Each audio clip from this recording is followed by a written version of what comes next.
que vai ser falado agora, tá bem? Se você ainda não tem, 2 euros só realmente para você, só as folhinhas mesmo, viu? Quem não tem, só a impressão mesmo, tá bem? Eu trouxe umas 4 aqui, porque a irmã Josi viria também para pegar, mas não conseguiu chegar a tempo. E a irmã Neide também não conseguiu chegar a tempo, está presa no trânsito.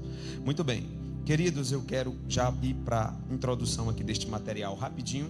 Eu prometi gastar 10 minutos em cada doutrina, a fim de nortear a nossa fé, porque o conhecimento é o que nos liberta. Já diz um certo filósofo que o conhecimento não ocupa espaços, né? Mas que ninguém pode tirar de nós, tá bem? Na introdução do nosso material aí, da apostila, está escrito assim: as escrituras apresentam verdades essenciais que justificam a fé cristã.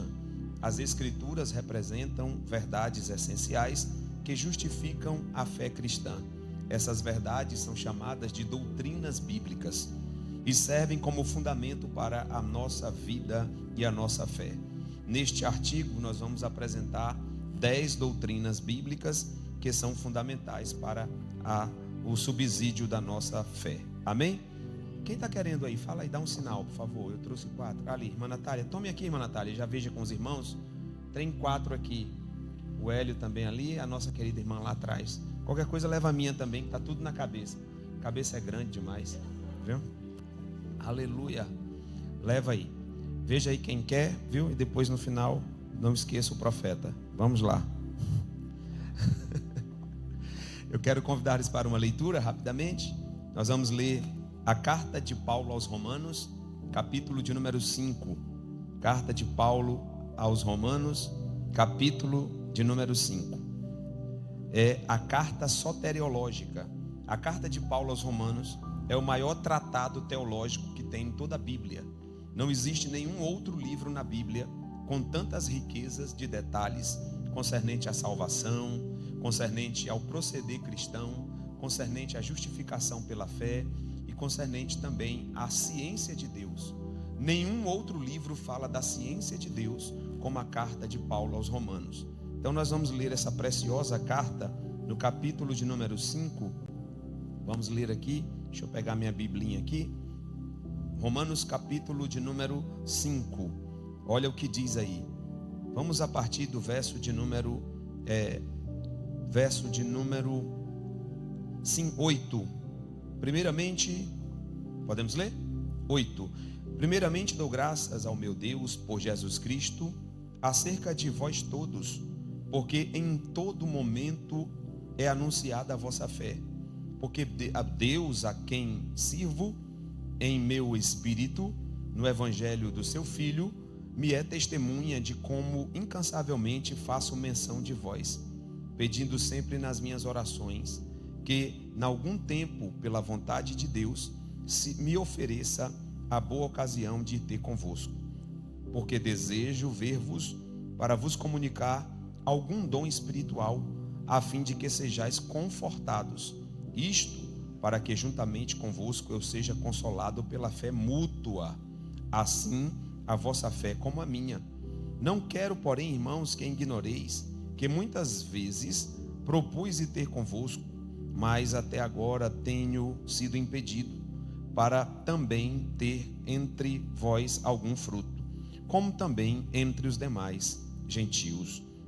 Eu sou devedor tanto a gregos como a bárbaros, tanto aos sábios como aos ignorantes, e assim, quanto está em mim, estou pronto para também vos anunciar o evangelho, e vós que estáis em Roma. Verso de número 16.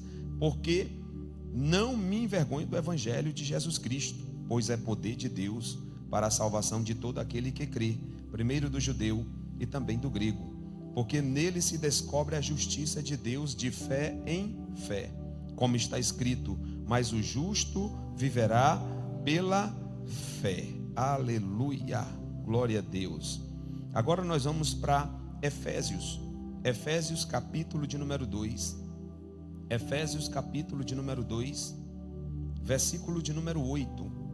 Carta de Paulo aos Efésios, capítulo de número 2, versículo de número 8. Todos encontraram? Porque pela graça sois salvos por meio da fé.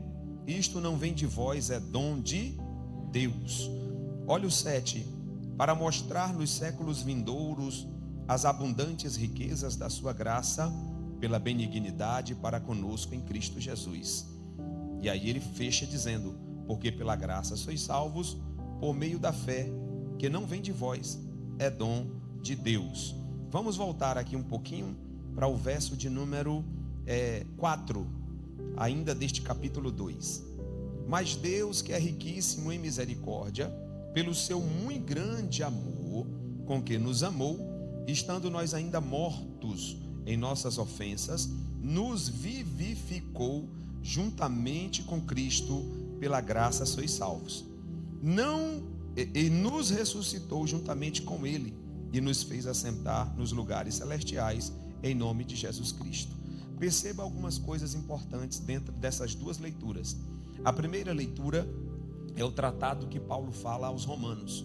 E nessa primeira leitura, Paulo iguala tanto judeus como gentios e como bárbaros ou gregos. Todos eles colocam na mesma condição. Antes de Cristo vir, os judeus eram o único povo de Deus. Aliás, tem um lema dos judeus que é Jeová Nissi, o Senhor é a nossa bandeira. Na cabeça do judeu, Deus é só deles. Mas com o advento do cativeiro babilônico, quando eles saíram da sua terra e foram levados, eles perderam essa concepção. Eles viram Deus chamando um rei inimigo de servo. O rei Ciro está lá em Daniel, capítulo de número 8 e 9. Então eles começaram a abrir a mente. E quando Jesus vem, Jesus começa a falar do reino dos céus. Não é mais o reino de Deus, é o reino dos céus. Ou seja, é um reino democrático para todos, uma oportunidade para todos, todos quanto queiram, né? O próprio Cristo disse: vem para o que era seu e os seus não receberam, mas todo quanto receberes, será dado o poder de serem feitos filhos de Deus. Amém? Então Paulo, ele trabalha duas coisas no capítulo de número 5 que lemos. Primeiro, um Deus que vê todas as coisas. E aí na sua apostila tem a salvação pela presciência de Deus. Nós cremos na predestinação, irmãos. Coloca aquela imagem, por favor. Nós cremos na predestinação. Que predestinação, pastor? O calvinismo? Não. Nós somos arminianos. Nós cremos na predestinação pela presciência de Deus. Vou explicar essa mecânica rapidinho, tá bem? Vamos lá. Nós sabemos que em Romanos capítulo 9, a Bíblia diz que Deus viu os que haveriam de ser salvos. Deus anteviu os que haveriam de ser salvos. Para os calvinistas, Deus determinou quem vai ser salvo e quem não vai ser salvo. Para nós que somos arminianos, nós entendemos que Deus sabe quem vai ser salvo pela presciência. Ele sabe antecipadamente. Mas Ele não decide quem vai ser salvo e quem não vai ser salvo. Quem decide que vai ser salvo é a própria pessoa mediante a fé. Amém? É verdade que nós não conseguimos voltar para Deus sozinho. Aí Ele diz: não fostes vós que escolhestes a mim, mas eu que vos escolhi e vos nomeei para que vade, dê fruto, e o vosso fruto permaneça para sempre. Quem primeiro tocou em nós foi o Espírito Santo. Ele nos chamou, nos convocou, nos tocou, nos convenceu, e nós aceitamos pela fé, respondemos pela fé, e ao respondermos pela fé, nós entramos no processo de salvação. Amém? E Deus já sabia quem ia responder ou não, pela presciência dele. Então nós cremos numa predestinação baseada na presciência. Anote esses versos ali, ó. Romanos capítulo de número 8, verso de número 28 ao 30, bem como também 1 Pedro capítulo 1, verso 2, e 1 Tessalonicenses capítulo 12, verso 13. 2 Tessalonicenses, perdão, capítulo 2, verso 13. Todos esses textos mostram que Deus já sabia que cada um de nós estaríamos aqui nessa noite. Todos esses textos mostram que Deus sabe quem é que vai perseverar até o fim. Esses textos mostram que o Senhor já sabe quem está com o nome escrito no livro da vida. É por isso que quando Paulo fala aqui em Romanos 5, ele diz assim: porque Deus já elegeu, em Efésios 2, Deus já nos elegeu nos lugares celestiais. O que ele quer dizer? Deus já sabe quem está lá, mesmo estando aqui ainda. Deus já sabe quem vai chegar lá, mesmo estando aqui ainda. O nome disso é presciência de Deus. Nada o surpreende, tudo ele vê e antecipadamente ele sabe quem vai estar salvo. Amém? Então nós cremos na salvação e na predestinação pela presciência e não pela soberania. Só para não ficar muito cansativo, repete comigo: soberania é a teoria calvinista que diz que Deus determina uns para a salvação e outros para a perdição. Nós não cremos nisso, irmão, isso não tem base bíblica. Nós cremos que Deus sabe quem vai, mas quem responde à salvação somos nós. Deus nos deu livre-arbítrio, amém? Quem crê nisso, diga amém. Agora nós também cremos na eleição. O que é a eleição? Aqueles que respondem à chamada do Espírito Santo e pela fé creem no sacrifício da cruz, são eleitos em Deus. Vamos ver Efésios capítulo de número 1, versículo de número 2 e 3.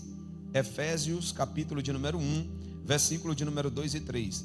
Bendito o Deus e Pai de nosso Senhor e Salvador Jesus Cristo, o qual nos abençoou com todas as bênçãos espirituais nos lugares celestiais, como também nos elegeu nele antes da fundação do mundo, para que fôssemos santos, irrepreensíveis diante dele em amor. Então Deus já sabia, antes do mundo ser formado, Deus já sabia os que depois que fossem formados seriam salvos. Quem está entendendo isso aqui? Mas só que essas pessoas, volto ao ponto, só respondem pela fé com o livre-arbítrio e são alcançados pela graça de Deus. Amém? Em momento algum você vê um texto dizendo que Deus determinou uns para a salvação e outros para a condenação. Porque Deus amou o mundo de tal maneira que deu o seu Filho unigênito para que todo aquele que nele crê não pereça, mas tenha a vida eterna. É para todo mundo, irmãos. Deus não determina ninguém ao inferno, é as pessoas que escolhem. Amém? Então nós temos ali também 2 Timóteo capítulo 2, verso 10, que é outro texto importante. Quem pode abrir aí, para vocês não ficarem cansados, só eu falando. 2 Timóteo capítulo 2, verso 10, e já já a gente vai entender como é a salvação. Eu estou dando uma pincelada na parte de Deus e na nossa parte. Depois a gente vai entender como funciona, que é a próxima parte ali. Está tudo aí na apostila, viu? Amém? Pronto. Pode colocar? 1, 2, 3, todos nós juntos. 1, 2, 3. Portanto, por amor, para que também eles alcancem salvação, para que também alcancem a salvação que está em Cristo Jesus. Mas tudo sofro por amor dos... Esses escolhidos aqui, muito cuidado, não é que Deus escolheu, são aqueles que decidiram pela fé seguir ao Senhor. Os escolhidos não é um ato divino, é um ato humano se tornar escolhido. Mais uma vez, os escolhidos é uma resposta dada por alguém que recebe o toque do Evangelho, a chamada do Espírito Santo e resolve seguir. Esse passa a ser um escolhido. E Paulo está dizendo, olha, tudo sofro por causa dos escolhidos, porque tem gente que não quer nada. Então a gente se esforça por quem quer, não é verdade? Para que eles alcancem a salvação que está em Cristo Jesus, para a glória eterna. Amém? Muito bem. Agora vamos entender como funciona. Já passei do meu tempo um pouco. Sobe um pouquinho essa tela, por favor, e você vai entender agora. Está na apostila tudo isso aqui, ó. Bom, anote uma coisa aí na sua apostila, se você puder, e se trouxe uma caneta. Se não trouxe, anote no telemóvel o resumo do que é a Bíblia Sagrada. A Bíblia Sagrada em 4 palavras. O resumo do que é a Bíblia Sagrada em 4 palavras. Toda a revelação da Bíblia se resume em 4 palavras. Toda a revelação da Bíblia se resume em 4 palavras. Primeiro, criação. Criação. Segunda palavra, queda. Terceira palavra, redenção.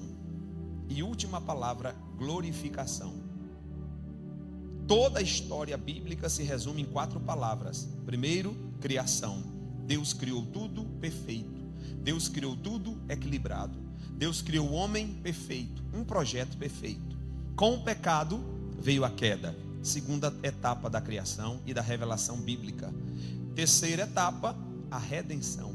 É quando Deus estabelece um plano, desde a fundação do mundo, para que eu e você estivéssemos aqui nessa noite. Você só está aqui porque alguém pagou um preço horrendo na cruz do Calvário. Alguém pagou a conta que era minha e que era sua. E por isso nós estamos aqui cansadinhos, mas estamos. Amém? Porque o sacrifício foi feito. Primeiro plano, primeiro criação. Número 2, queda. 3, redenção. E 4, glorificação. Toda a Bíblia se resume nisso aí. Tá bem? Nós estamos agora redimidos. Nós estamos no plano de redenção, na terceira etapa da revelação. Mas vem a última, que é a glorificação. Aí 1 Coríntios capítulo 15, Paulo viu isso. Paulo diz, olha, o que está sendo corruptível será transformado de um corpo glorioso. E estaremos para sempre com o Senhor nos ares. João viu a igreja no capítulo 19 de Apocalipse, num grande banquete com Cristo. João viu a igreja no capítulo 21, entrando nas mansões celestiais, na Nova Jerusalém. É a última etapa da revelação divina, a glorificação. Amém? Então vamos lá. Criação, queda, redenção e glorificação. Vamos falar agora sobre a redenção, que é o plano de salvação. Está ali, ó. Deus estabeleceu um plano. O diabo pensou que destruiu o projeto de Deus. Mas antes que o diabo pensasse que o homem poderia cair, Deus já tinha visto o homem caído e já tinha levantado o seu filho para morrer por nós na cruz do Calvário. Quem está entendendo? E aqui está. Nós temos 2 Coríntios capítulo 7, verso 10. Quem são as pessoas alcançadas pelo projeto de redenção? Quem são as pessoas alcançadas pelo projeto de redenção? Aqueles que se arrependem. Primeira etapa para entrar no projeto de redenção, o arrependimento. O Espírito Santo toca, a palavra nos alcança e começa a gerar em nós arrependimento. Isso é um mistério inexplicável. Você ouviu uma mensagem algum dia, ouviu um louvor, e aquela mensagem entrou dentro de você com um poder tão transformador que você começou a se arrepender de tudo que você foi, de tudo que você fez, de tudo que você viveu até o momento, e começa agora a ter um processo na sua vida sobrenatural mediante o arrependimento. Amém? Quem entendeu? Primeira etapa, arrependimento. 2 Coríntios capítulo 7, verso 10. Coloca aí, varão, rapidinho. 2 Coríntios 7, 10. Porque a tristeza, segundo Deus, opera o arrependimento para salvar, da qual ninguém se arrepende, mas a tristeza do mundo opera a morte. Essa palavra tristeza é uma tradução que é feita de uma palavra no grego, seria mais ou menos assim, o pesar, né? O peso do arrependimento veio sobre nós para a salvação. Ou seja, um sentimento muito profundo gerou em nós uma contrição e nós nos arrependemos. O arrependimento foi operado mediante uma conscientização muito séria, viu? Eu não acredito em arrependimento de fachada. O arrependimento que não leva a mudança não é arrependimento, é convencimento. Arrependimento de verdade gera uma contrição interna, gera uma tristeza, como está ali, interna. Você fica triste diante do que você foi e começa a querer mudança. E aí o arrependimento começa a operar em você para que você acesse a salvação. Amém? Primeira etapa, arrependimento. Segunda etapa, a fé. O que acontece? Você ouve uma mensagem e você não entendeu nada, mas tocou você. O Espírito Santo tocou sua vida. E aí o que acontece a partir de agora? Você vai ouvindo a palavra, e a palavra gera fé, não é? A fé vem pelo e o ouvir da... Onde é que está esse texto? Pega para mim esse texto aí. Volta lá para o gráfico. A fé vem pelo ouvir, e o ouvir da palavra. Alguém acha para mim aí esse texto, por favor, para a gente enfatizar com os irmãos? A fé vem pelo ouvir e o ouvir da palavra. Ó, estou mais rápido do que você, já achei. Romanos quanto? Romanos 10, 17. Romanos 10, 17. Pastor, por que é importante o culto, principalmente o culto de ensino? Porque a fé vem pelo ouvir. A fé não vem pelo falar. A fé não vem apenas pelo ler. A fé vem pelo ouvir. Ouvir é diferente de escutar. Escutar, você escuta e esquece. Mas o ouvir é quando aquilo faz sentido. É quando aquilo entra no seu coração. É quando aquilo passa a ser uma verdade. Isso é o ouvir. A fé vem pelo ouvir. E ouvir o quê? A palavra. Então você vai gerando a segunda etapa da salvação, que é o que te sustenta, a fé. Diga comigo, arrependimento. O toque da palavra gera arrependimento. Depois do arrependimento, o ouvir da palavra gera fé. Pronto, segunda etapa da salvação. Vamos lá, volta de novo lá. Segunda etapa da salvação. O arrependimento gera a fé. Efésios capítulo 2, verso 8. Pela graça sois salvos por meio da fé. Esqueceram? Pela graça sois salvos por meio da fé. Não vem de vós e nem das obras, para que ninguém se glorie. É dom de Deus. Opa, vamos começar a entrar no entendimento agora. O que é que me faz alcançar a salvação? A fé. Por meio de quê? Da graça. Jesus criou, vamos pensar assim, um território, comprou um terreno e disse assim: quem quiser morar nesse terreno é só se arrepender e crer, e eu dou um pedaço de terra. A graça é o terreno. A fé é o que te faz entrar dentro do terreno e conquistar o pedaço do terreno. Quem entendeu? O terreno já está comprado, mas só entra dentro do terreno quem se arrependeu e crê no sangue de Jesus Cristo da cruz do Calvário. Então isso opera a salvação. E aí o que acontece? Pastor, eu me arrependi. Pastor, eu estou crendo no Senhor Jesus e estou sentindo algo tremendo dentro de mim. Começa o projeto aqui de regeneração. Projeto de regeneração. O que é regenerar, irmãos? Regenerar é fazer de novo. Deus começa a fazer nós de novo. Como foi falado aqui no culto de domingo, do vaso de manhã na ceia, não foi? O vaso, que é um barro que Deus vai modelar para transformar num vaso. Só que o vaso quebrou, o pecado entrou, os vasos se quebraram. E o que Deus fez? Abriu mão? Jogou fora? Não, refez o vaso. Ó você aí, você foi refeito para a glória de Deus. E aí, esse ato de Deus refazer é chamado de regeneração. Regeneração. Como é que acontece, pastor, a regeneração? Agora você vai entender sobre salvação de verdade. A regeneração é a junção de 3 palavras. Diga comigo: justificação, santificação e glorificação. Pronto. A regeneração, que é esse plano perfeito, é composto de 3 palavras: justificação, regeneração e santificação e glorificação. São 3, 3 que andam juntas. Primeiro passo: eu criei, aceitei a Jesus, me arrependi, fui justificado. Diga comigo: fui perdoado. Fala alto para você não dormir. Fui perdoado. Muito bem. 2 Coríntios capítulo 5, verso 21. Fomos perdoados por meio do sangue, comprados pelo sangue do Senhor Jesus Cristo. A justificação, anote aí, eu acho que tem na apostila, mas se você quiser anotar é muito importante. Deixa o texto aí. Anote aí, justificação não é o que Jesus faz em mim, é o que Ele fez por mim. Já falei isso algumas vezes aqui, mas é só para reforçar. Justificação não é o que Deus ou Jesus fez em mim, é o que Jesus fez por mim. Preste muita atenção, porque aqui tem muita gente que tem dúvida de salvação, tem a menor noção, fica achando que pode ajudar Deus, né? Primeira etapa para mim entrar na salvação: justificação. Eu fui justificado pelo que Jesus fez por mim, porque eu não poderia fazer. Nesse momento eu estou totalmente inapto.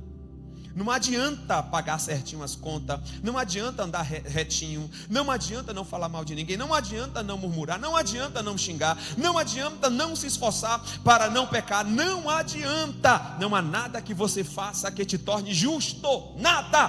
Foi o mérito da cruz, foi o sangue derramado na cruz do Calvário. Quem está entendendo isso aqui? Aquele que não conheceu o pecado, quem é ele? Jesus Cristo. Fez-se pecado por nós, ou seja, assumiu o nosso preço, para que nele fôssemos feitos justiça de Deus. A justiça de Deus foi feita na morte de Cristo, e nós, pela morte de Cristo, fomos justificados. Quem está entendendo? Se fez maldito, assumindo a maldição do pecado sobre nós, comprou o terreno e disse: está liberada a terra para todo mundo. Quem está entendendo, irmão? Então a primeira etapa é a justificar, e a sentença é essa: não é o que Deus faz em mim, é o que Ele fez por mim, porque eu não poderia fazer. Então, quando você, partindo desse ponto aqui rapidamente, quando você pensa que pode ajudar a Deus, ou dizer assim, quando alguém me pergunta: você está salvo? Eu estou vendo aí. Então você está dando uma força. Você quer ajudar? Não, é porque eu sou um comedor de feijão e eu erro de vez em quando. Não, você não entendeu o projeto, você não entendeu. O projeto é o seguinte: a justificação é um efeito eficaz, feito de uma vez por todas. Jesus pagou o preço por nós. Não tem você aí. O preço foi pago. Pastor, mas eu sou meio torto. Aí é outro processo. É a segunda etapa. Quem está entendendo? Para mim entrar no plano de salvação é pela justificação, pelo preço de Cristo, pelo sangue derramado, nada mais. Eu creio, me arrependo, o sangue faz efeito na minha vida, sou justificado.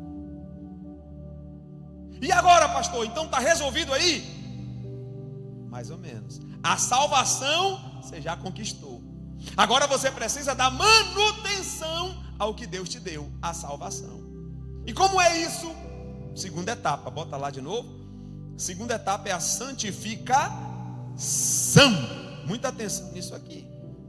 Regeneração. Deus fez por mim, eu não podia fazer. Deus fez por mim e não em mim. Olha a sequência. Santificação. Agora é o Espírito Santo fazendo em mim. É Jesus trabalhando em mim. Por que eu estou em processo de santificação? Porque eu estou salvo. Pastor, mas eu tenho errado ultimamente. Mas tem aguçado a consciência, tem se arrependido, o Espírito está trabalhando. Muita gente não está entendendo ou não está aceitando. Sou salvo, como? Pelo sangue, pela fé, arrependimento, sou salvo. E agora? Preciso manter a salvação. Como? Santificação. Agora é o Espírito Santo em mim. Justificação é Jesus por mim. Santificação é o Espírito Santo em mim, produzindo novas obras, produzindo nova mentalidade, nova visão da vida, nova leitura das pessoas, produzindo amor, fruto do Espírito em mim. Agora é o Espírito Santo intrinsecamente trabalhando na minha alma em prol de um melhoramento contínuo. Mas esse melhoramento contínuo não é o que garante a salvação. O que garante a salvação é a justificação. O melhoramento contínuo é para manter. Você entendeu ou não? Pegou a sequência? Você lembra que Tiago entrou num parafuso com Paulo? Tiago diz: mostra-me a tua fé, que eu te mostrarei as minhas obras, porque não tem obra sem fé. Não teve ali um momento de tensão entre Tiago e Paulo? Aí depois tudo se organizou. E como é que se organiza isso, pastor? Simples. Todo salvo pratica como consequência da salvação boas obras. Não bote os carros na frente dos bois. Tinha um amigo meu lá no Brasil que ele dizia assim: se irmãozinho fulano, que ora 4 horas por noite, que é um homem piedoso, que é um homem sensível, que tem uma facilidade de amar, não for salvo, ninguém mais vai ser. Eu disse: você está entendendo errado. Todos somos miseráveis, todos fomos imputados como injustos. Deus vê todo mundo do mesmo jeito. E quando Deus olha para a igreja hoje, aqui nesse momento, Deus vê o sangue de Jesus. E aí o sangue, como aquele sangue no umbral das portas lá no Egito, impedia o anjo da morte entrar. Deus vê o sangue, oh glória. E aí ele diz: esse aqui está justificado, esse tem sangue, esse tem sangue, esse tem sangue. Não é ele, é o sangue do meu filho. Você entendeu? Então vamos lá, sequência: sou justificado. E agora? Santificação. Santificação é o que? Melhoramento. Trabalhar do Espírito Santo na minha alma, nos meus trejeitos, nos meus traumas, nos meus problemas, na minha visão enviesada da vida, no meu julgamento, nas minhas desconfianças dos outros, oriundo de toda uma vida que eu vivi de sofrimento. E aí eu sou um desconfiado, e o Espírito Santo começa: não desconfie, tente amar. Eu botei você no projeto chamado igreja para você amar as pessoas. Eu botei uma pessoa terrível no teu caminho só para te ensinar a amar. Esse projeto igreja é um projeto do céu, porque aqui bota um torto, perde outro torto, e esses dois tortos agora tem que se amar, e o Espírito começa a operar, e o aperfeiçoamento vem pelo fruto do Espírito. Mas as boas obras são consequência da salvação. Se você é salvo, você começa a praticar boas obras. Você não pratica boas obras para ser salvo. Entendeu a mecânica? Nunca mais você vai dizer: eu estou aí, né, me esforçando aí, não sei não, é difícil, a luta é grande. Quer ajudar Jesus? Quer subir na cruz? Primeiro que você tem que nascer sem pecado, sem a concepção homem e mulher. Tem que nascer só de uma virgem, já não vai dar. Já nasceu, já foi feita a obra, amém? Eu não posso ajudar a Jesus. Se ele me salvou, ponto final. Amém, irmão? Sabe o que acontece no momento da justificação? O homem não morreu quando Adão pecou? Quando Adão pecou, a palavra morte ali é desligar. O espírito de Adão foi desligado de Deus, e os homens passaram agora a viver desligados de Deus. Isso é morte espiritual. Quando Jesus paga o preço na cruz e me justifica, o meu espírito religa a Deus. Isso é um mistério muito grande, porque a gente não consegue fazer uma conta disso, uma equação. A gente não consegue, é sobrenatural. Mas o nosso espírito se religa a... Diga, se o espírito foi religado, você está salvo. O espírito estava morto. Jesus pagou o preço do pecado que matou o espírito do homem, e agora fez o homem reviver. Nicodemos, necessário te é nascer de novo. O homem nasce de novo. Ou seja, o homem agora religou-se com Deus, que é a fonte da sua própria vida. O homem está salvo. E agora, pastor, mas esse homem não erra mais? Erra. E o que é que acontece agora? O Espírito começa a trabalhar na santificação. Vocês estão entendendo, irmãos?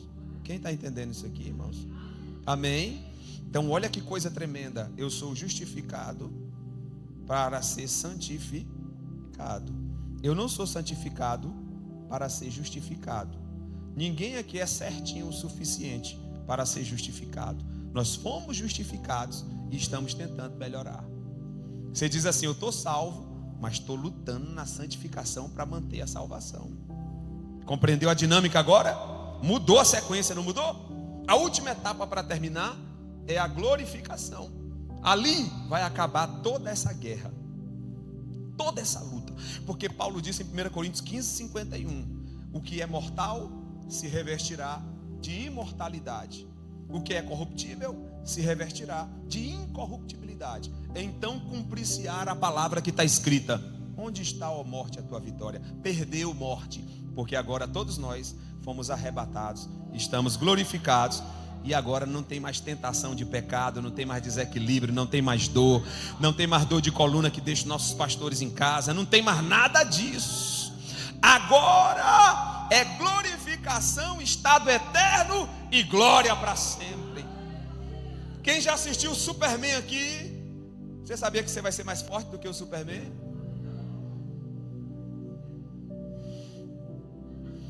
Diga assim: oh Deus, me faz chegar logo esse dia. Aleluia. Pergunta que não quer calar: você está salvo, irmão? Está ajudando o Senhor? Então eu estou. Pastor, eu tô.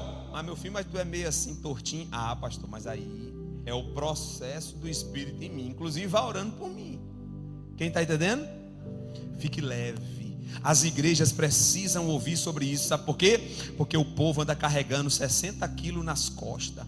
O povo anda com um peso terrível, irmãos, porque não entende fundamentos doutrinários que norteiam a nossa fé. Isso aqui é segurança. Se isso aqui estiver na nossa mente, a gente passa pelo deserto, passa pela prova, passa pela incompreensão, passa pela solidão, passa por tudo. Por quê? Porque nós entendemos garantias muito mais poderosas que ninguém pode roubar, ninguém pode tirar. Por isso que Paulo começa em Efésios 2, dizendo: Deus já nos abençoou em Cristo com toda a sorte de bênção nas regiões espirituais. Sabe o que é que Deus está dizendo para mim e para você nessa noite? Você que é salvo, toda vez que você precisar de uma intervenção divina para manter a sua fé, o fluxo da santificação, o fluxo da salvação, Deus vai mandar uma bênção que já está comprada pelo sangue de Jesus nas regiões celestiais. Você não precisa estar orando: Deus, cadê a bênção, cadê a vida? Não, viva a caminhada da fé, viva o seu propósito e Deus financia. Depois que eu virei essa chave, eu fiquei meio doido da cabeça. A gente faz coisas assim que, você está entendendo, irmã Sandra? Você sai do normal. O nosso desafio na fé é sair do normal. Diga comigo, igual aquela irmã da paródiazinha na internet: eu não estou no meu normal. Saia do normal, tira o pé do chão. Deus quer que a gente nade no oceano da confiança. Nós somos muito comedidos, calculistas. Muitos, né? Eu fui isso a vida inteira, eu estou aqui agora, mas é muito tempo, meu irmão. Quem está entendendo, irmão? Diga comigo: Espírito Santo, me ajuda, porque eu não sou fácil. Obrigado pela sinceridade. Amém? Deus abençoe a vida de vocês. Nos abençoe com essa palavra rápida em nome de Jesus. Esse foi um dos